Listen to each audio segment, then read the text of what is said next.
منها زوجها وبث منهما رجالا كثيرا ونساء واتقوا الله الذي تساءلون به والأرحام إن الله كان عليكم رقيبا أما بعد فإن أصدق الحديث كتاب الله وخير الهدي هدي محمد صلى الله عليه وسلم وشر الأمور محدثاتها فإن كل محدثة بدعة وكل بدعة ضلالة وكل ضلالة في النار. Kaum muslimin dan kaum muslimat rahimani wa rahimakumullah. Alhamdulillah, kita bersyukur kepada Allah pada malam hari ini. Allah Subhanahu wa taala mencurahkan kepada kita rahmat dan kasih sayangnya. Bukanlah sesuatu yang mudah. Allah Subhanahu wa taala telah menurunkan kepada kita hidayah dan hikmah sehingga Allah mudahkan kita untuk duduk di salah satu rumah dari rumah-rumah Allah Subhanahu wa taala. Dan kita memohon kepada Allah agar Allah Subhanahu wa taala menjadikan kita orang-orang yang ikhlas dalam belajar ilmu agama. Orang-orang yang selalu membenahi dirinya, karena tidak ada yang selamat besok di hadapan Allah, di hadapan yang maha kuasa atas segala sesuatu, kecuali orang-orang yang datang menghadap Allah dengan hati yang selamat. Sebagaimana Allah Subhanahu wa taala berfirman, "Yauma la yanfa'u malun wala banun illa man atallaha biqalbin salim."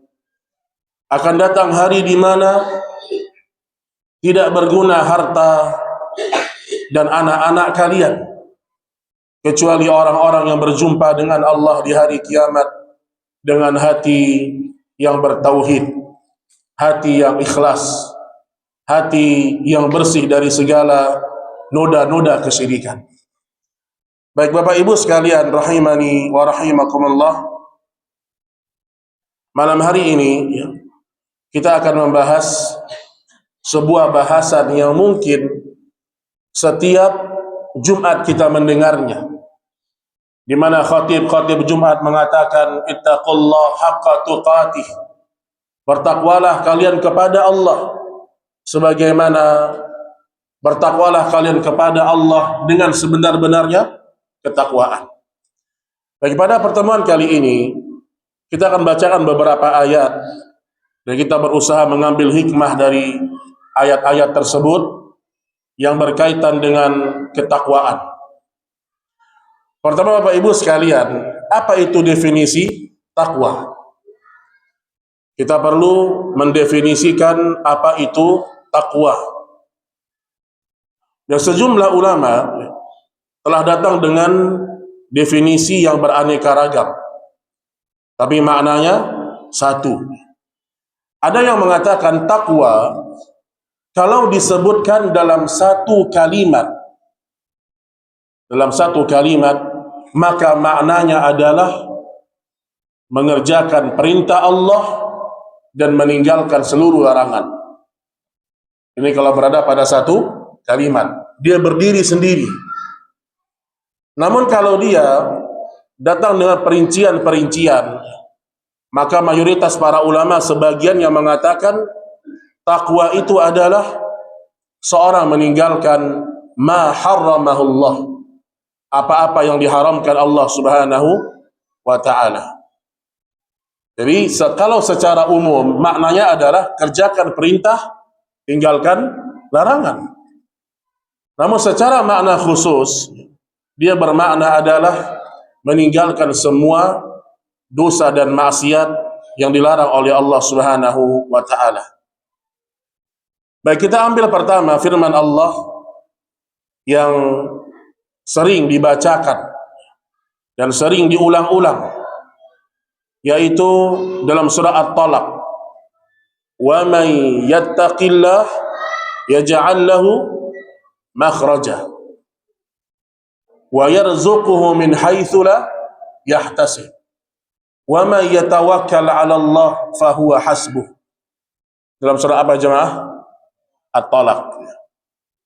Lihat, ayat itu berada pada surat apa? Perceraian. Ayat masalah takwa dalam bahasan ini Allah letakkan pada kasus perceraian. Maka di sini Allah mengatakan, "Wa may yattaqillah yaj'al lahu makhraja." Barang siapa yang bertakwa kepada Allah, Allah berikan baginya banyak jalan kemudahan. Tidak ada orang yang tidak bertakwa yang tidak ditolong Allah. Tidak ada seorang hamba yang benar-benar berusaha bertakwa kepada Allah, benar-benar dia berusaha, kecuali Allah pasti berikan dia banyak jalan keluar. Antum lihat bagaimana ketakwaan Ibrahim alaihi salam. Sampai disebutkan oleh Allah Subhanahu wa taala dalam surah Al-Baqarah, "Wa idz batala Ibrahim rabbuhu bikalimatin fa'atammahun." Dan ingatkah kalian ketika Ibrahim diuji oleh Allah dengan ujian-ujian yang luar biasa. Jadi kita ini belajar melihat kehidupan orang-orang soleh. Mereka bertakwa, mereka beribadah sama Allah, tetap mereka diuji Allah. Tetapi setiap ujian yang diberikan kepada mereka, Allah turunkan pertolongan. Ibrahim bertakwa kepada Allah, fa'atammahun. Kemudian dia menyempurnakan amalnya kepada Allah. Kata para ulama, di antara kelebihan Nabi Ibrahim alaihi salam, setiap dia beramal, dia sempurnakan amalan itu. Bukan kayak sebagian orang ya, yang penting sholat. Yang penting selesai sholatlah sholat. Yang penting sholat, enggak. Ada orang bersedekah, yang penting udah sedekah. Yang penting. Tapi Ibrahim, dia mencontohkan sama kita, dia beramal, beribadah, kemudian disempurnakan. Contoh, Ibrahimlah orang pertama kali yang mengajarkan sunnah menjamu tamu. Bertakwa sama Allah ketika menjamu tamu.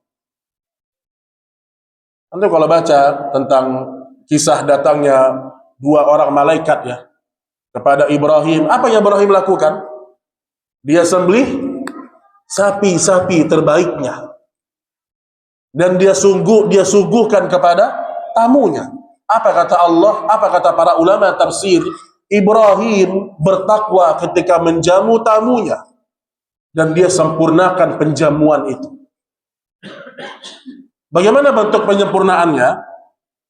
Dia nggak tanya sama tamunya, udah makan atau belum? Nggak tanya.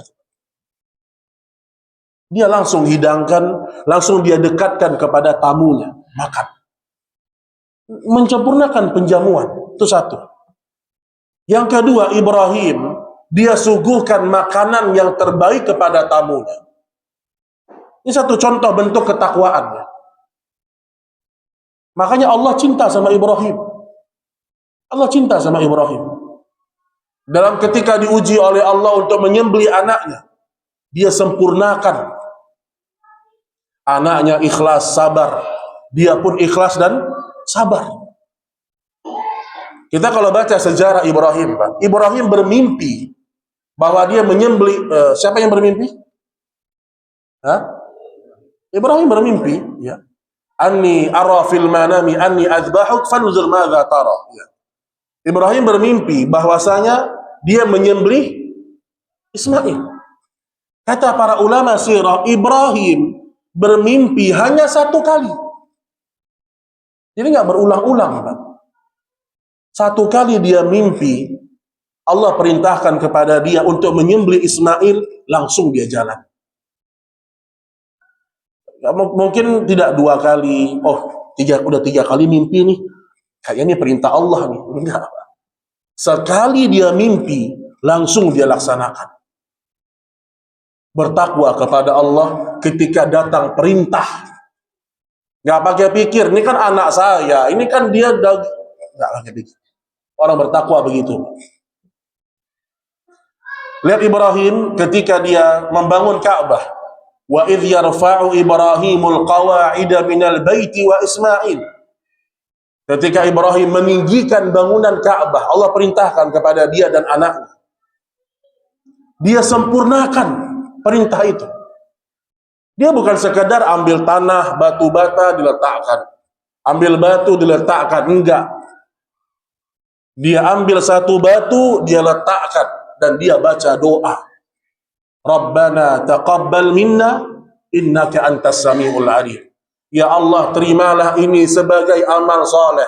Ambil batu lagi, letakkan lagi. Rabbana taqabbal minna innaka antas samiul alim.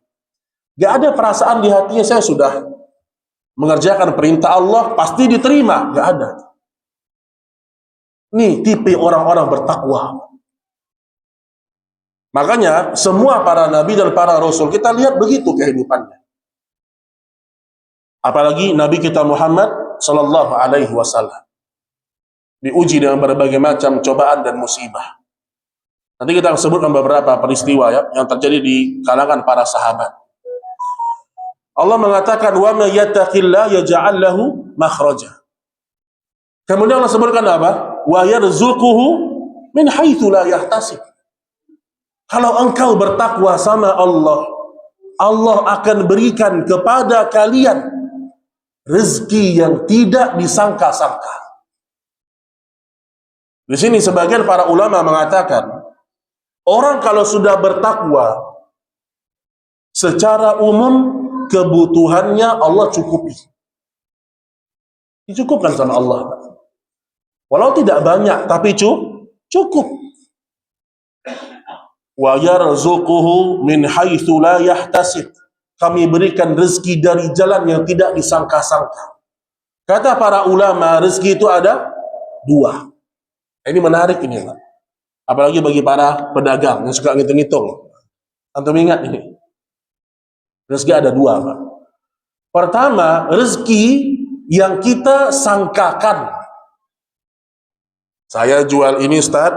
Satu baju ini untungnya berapa biasa untungnya? Bocorkan sedikit. Berapa untungnya?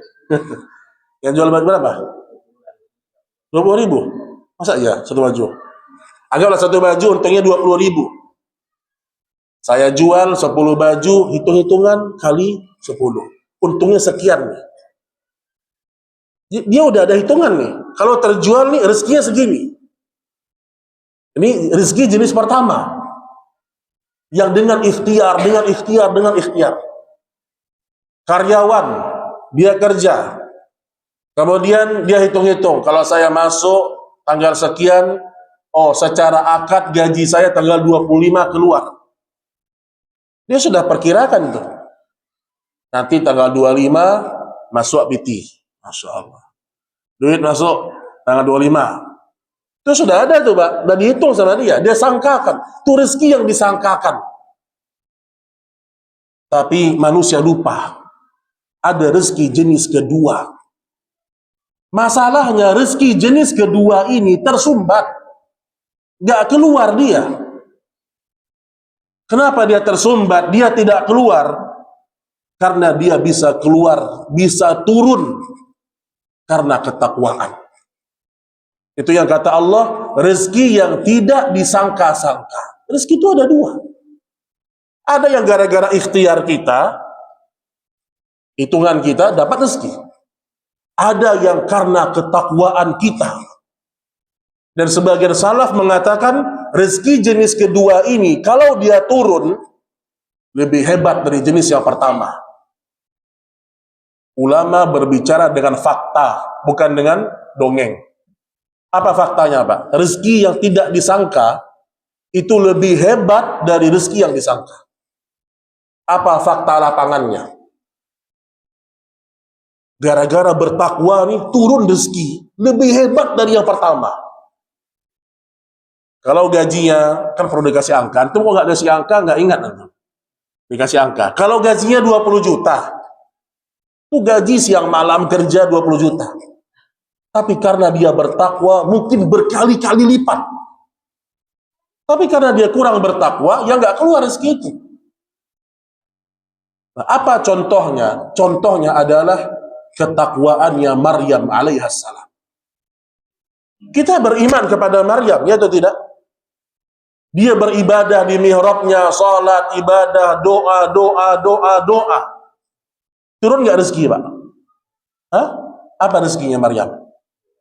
Buah-buahan. Dari mana? Dari langit. Turun buah-buahan. Sebagian ulama sebutkan, ya, makanan yang turun kepada Maryam itu makanan-makanan spesial. Makanan-makanan spesial. Maryam ngapain? Hanya di mihrabnya.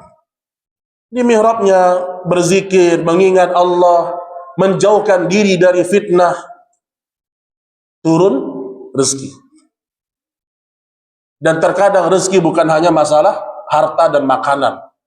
Terkadang juga rezeki itu pertolongan. Lihat bagaimana Musa bertakwa kepada Allah. Di puncak-puncak ujian, Allah belahkan lautan untuk dia. Rezeki, Pak. Cuman kita lupa, kita hanya fokus ke rezeki yang pertama. Bahkan sebagian kita terlena. Alhamdulillah Ustaz. Walaupun sholat nggak terlalu rutin, rezeki lumayan lah. Sama orang kayak gini kita bilang, Pak, kalau ente sholat rutin, berjamaah, soft pertama, berkali-kali lipat rezeki Anda. Memang kita merasa cukup dengan itu. Kita lupa ada sumbatan yang tertutup. Lihat rezeki yang datang kepada Nabi Shallallahu Alaihi Wasallam berlipat-lipat. Hanya saja Nabi sedekahkan kepada orang. Nabi pernah memberikan, ya, satu lembah kambing yang dia dapat di Khaybar, kalau saya tidak salah, banyak dapat ghanimah, maka dia berikan semuanya kepada Arab Badui yang baru masuk Islam. Rezeki Nabi, Pak. Makanya Allah mengatakan, barang siapa yang bertakwa, benar-benar takwa, didapat rezeki dari yang tidak disangka-sangka. Tiba-tiba dapat bonus, nggak ada angin, nggak ada hujan, ya nggak perlu angin, nggak perlu hujan, Pak. Datang rezeki, orang nelpon. Itu rezeki, Pak. Lihat orang-orang soleh terdahulu tercukupkan rezeki mereka. Abdurrahman bin Auf, lihat. Dia tinggalkan harta halalnya untuk Allah. Dan dia hijrah ke kota Madinah, tidak membawa sepeser pun. Tapi dia pegang takwa itu. Apa yang terjadi? Di kota Madinah, berbondong-bondong orang ingin membantu beliau. Di antaranya Sa'ad bin Rabi' ingin memberikan setengah harta kepada Abdurrahman bin Auf. Rezeki, Pak. Maka kita ini kalau bertakwa, jaga pandangan, jaga telinga, jaga perintah-perintah Allah, akan datang rezeki yang dahsyat kepada kita. Walaupun memang standarnya itu bukan kaya miskin, bukan. Tapi ada rezeki yang tidak diduga. Dulu ada salah seorang penjual, apa tuh, Pak ya? Yang jual-jual kopi keliling, apa namanya itu? Starling. Ah, ya. Apa namanya Starling ya? Apa kepanjangannya apa Starling ini? Starbucks keliling, Masya Allah. Luar biasa. Keliling-keliling dia, Pak. Tapi dia bertakwa. Ini kisah nyata di Istiqlal. Dia keliling-keliling setiap hari, datang waktu sholat, dia sholat. Ya nggak mulu-mulu, datang waktu sholat, dia sholat. Zikir, qabliyah, ba'diyah. Ada waktu sedikit dia baca Quran. Sambil nunggu orang beli kopinya, dia baca Quran. Bertakwa. Waktu itu ada acara mungkin acara kedubes ya. Apa gitu acara. Maka diundanglah orang-orang ke Istiqlal. Dia datang. Waktu itu dia di saf pertama, Bapak ini. Allah gerakkan hati manusia untuk memberikan rezeki sama dia. Tiba-tiba itu dubes bilang apa? Yang di saf pertama, yang di ujung situ, tahun depan berangkat haji sama kami.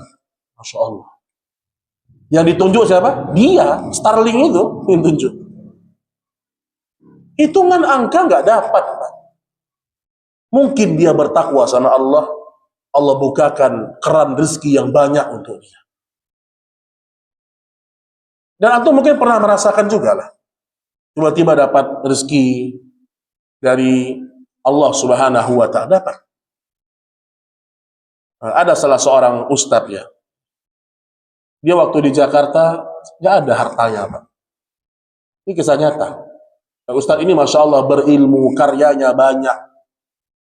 Tapi setelah dia berdakwah dan dia ikhlas, mudah-mudahan Allah curahkan rezeki yang banyak kepada dia.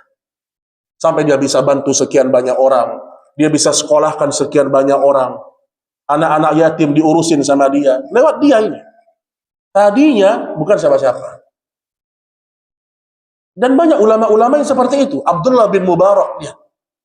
Disebutkan dalam biografi dia, Abdullah bin Mubarak pernah menghajikan satu kampung dihajikan. Satu kampung. Ketakwaan kepada Allah Subhanahu wa ta'ala. Sebagian ulama dulu di masa Abbasiyah, bahkan di masa Harun ar-Rasyid, antum lihat ya. Ulama itu, Pak, dia ketika menjauh dari dunia, Allah tundukkan untuk dia dunia itu. Ulama-ulama dulu, mereka ngajar ikhlas. Ikhlas mereka ngajar. Waktu mereka habis untuk agama, mengajarkan din, menulis karya-karya besar. Ya ada mereka berharap dunia. Tapi lihat, orang-orang yang kayak gini malah, Allah tundukkan dunia di hadapan dia. Sebagaimana hadis Rasul sallallahu alaihi wasallam, "Man kanat hammuhu dunya, farraqallahu alaihi amrah." Barang siapa yang tujuan hidupnya dunia, Allah akan cerai-beraikan urusannya. Tapi barang siapa yang tujuan hidupnya akhirat, Allah jadikan dunia itu tunduk kepada dia. Ada salah seorang ulama di masa Harun ar-Rasyid, dia tulis berjilid-jilid kitab. Rezeki dia. Ketika itu Khalifah mengatakan, kalau ada ulama yang membuat karya hebat, maka timbanglah kitab-kitabnya seberat timbangan emas standarnya. Ditimbang, ada yang 3 kilo berat kitabnya, diberikan emas sejumlah 3 kilo di masa itu. Mereka tidak mencari dunia, tapi Allah tundukkan dunia di hadapan mereka. Kita mati-matian nyari dunia, segitu-gitu aja, Pak. Makanya amal yang paling buruk, menjadikan amal akhirat tujuannya itu dunia. Ini yang paling dibenci Allah ini, Pak. Kurang ketakwaan dalam beramal ibadah kepada Allah Subhanahu wa ta'ala. Baik, itu dia ayat yang pertama yang berkaitan dengan masalah ketakwaan. Jadi terkadang banyak urusan kita tidak selesai, Bapak Ibu, karena kurang kita takwa sama Allah Subhanahu wa ta'ala. Gimana kita mau takwa? Mata tiap hari kita tahu apa yang kita lihat. Ada yang bisa di sini menjamin satu hari dia nggak melihat aurat wanita, ada? Oh, nggak ada. Yakin saya nggak ada. Tapi kita udah biasa. Nggak dengarkan gibah, nggak menyimpan kebencian. Sulit, Pak. Justru kadang-kadang dosa-dosa itu yang membuat kita baca Quran nggak khusyuk lagi, susah bangun malam. Itu adalah sisa-sisa dari dosa dan maksiat. Baik, itu dia yang pertama. Kemudian yang kedua, orang yang bertakwa, di antara ayat yang dibawakan oleh para ulama berkaitan dengan masalah ketakwaan, bahwasanya dalam surah Ali Imran ayat 134, Allah sebutkan ciri-ciri orang yang bertakwa, alladzina yunfiquna fis sarra wad dharra. Orang-orang yang menafkahkan hartanya baik dalam kondisi lapang ataupun sempit. Ini, Pak, ciri orang bertakwa, kondisi lapang, kondisi sempit, bantu orang semampu yang dia bisa. Antum ingat dengan kisahnya Utsman bin Affan. Apa gelarnya Utsman? Dzun Nurain, pemilik 2 cahaya. Karena Utsman menikah dengan 2 putri Rasul. Yang pertama siapa? Pertama Ruqayyah dulu. Ya, pertama Ruqayyah, kemudian Ruqayyah meninggal di perang Badar. Maksudnya setelah perang Badar beliau meninggal, nikah lagi dengan Ummu Kulsum. Utsman bin Affan di perang Tabuk. Dan ini peperangan yang terakhir dilakukan oleh Nabi maksud Nabi ikut dalam perang tersebut, Nabi butuh banyak perlengkapan perang. Kekurangan Nabi Shallallahu Alaihi Wasallam persiapan perang. Maka Nabi mengatakan kepada para sahabat, memotivasi sahabat. Barang siapa manjahaza, barang siapa yang mempersiapkan jaisul usrah, falahul jannah. Barang siapa yang mempersiapkan pasukan perang Tabuk, maka dia mendapatkan surga. Pada waktu itu Utsman sedang punya banyak harta. Kondisi lapang. Dia berdiri mengatakan, ya Rasulullah, mi'atu ba'irin. Ya Rasulullah, saya 100 ekor onta beserta dengan semua perlengkapannya. 100 ekor onta, Pak. Kalau 1 ekor onta harganya 30 juta, berapa, Pak? 100 kali 30. 3 miliar. Sekali dia kasih motivasi, 3 miliar keluar. Masya Allah. Sekali dimotivasi, 3 miliar keluar. Nabi ngomong lagi, man jahaza jaisal usrah falahul jannah, atau kama qala, siapa yang mempersiapkan pasukan usrah, maksudnya perang Tabuk, untuk dia surga. Utsman ngomong lagi, 100 ekor onta beserta perlengkapannya, 6 miliar. Itu 6 miliar baru harga onta, Pak, ya. Belum perlengkapannya, belum senjatanya. Karena perang butuh dana. Maka negara kalau sudah perang, bangkrut biasanya. Negara kalau sudah perang biasanya bangkrut. Hilang kestabilan ekonomi negara. Karena butuh biaya. Lihat Yaman, hancur-hancuran Yaman. Bangkrut, hancur di mana-mana. Naik pelan-pelan sekarang. Karena perang. Nabi ngomong lagi, siapa yang mempersiapkan pasukan Tabuk, dia bagi dia surga. Utsman ngomong lagi, 100 ekor onta beserta dengan perlengkapannya. Berarti sudah berapa? 9 miliar. Apa kata Nabi, Pak? Ma darral Utsman. Tidak ada yang bisa membahayakan Utsman setelah ini. Dalam makna yang lain, Utsman mau ngapain aja terserah dia setelah ini. Dia pasti masuk surga. Bayangkan. Dalam kondisi lapang, sedekah. Kita ini kalau sedang dalam kondisi lapang, banyak-banyak pikirkan. Antum sholat di mana nih? Rasa angin masjid, sumbang 2 AC. Jadi apa yang antum bisa bantu, kita bantu untuk agama Allah, keluarkan. Dan saya jumpa dengan orang-orang yang seperti itu, Masya Allah, peka dengan kemaslahatan kaum muslimin. Dia masuk masjid, lihat, kok masjidnya kurang ini, kurang ini. Bukan protes saja, Pak. Kita kan protes saja, kan.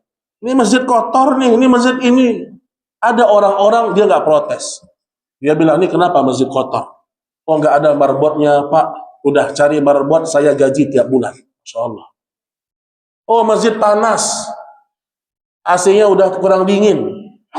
Dia nggak protes, dia langsung datang kepada DKM. Saya sumbang 2 AC, tolong dipasangkan di duitnya. Ini, Pak, orang yang dalam kondisi lapang, dia bersedekah. Karena yang namanya orang takwa, dermawan itu bukan masalah kaya atau miskin. Dermawan ini sifat. Makanya ada orang, walaupun dia miskin, sifatnya dermawan, keluar hartanya. Lihat Aisyah radhiyallahu ta'ala anha, dididik oleh suaminya, Nabi Shallallahu Alaihi Wasallam, untuk suka berbagi sama orang, meskipun dia membutuhkan. Aisyah, ya, setelah peristiwa dalam surah Al-Ahzab ayat 28 dan 29, peristiwa Allah turunkan ayat menegur istri Nabi untuk kasih pilihan. Kalau ingin hidup sama Nabi, maka ya begini keadaannya. Harus sabar, harus bertakwa sama Allah.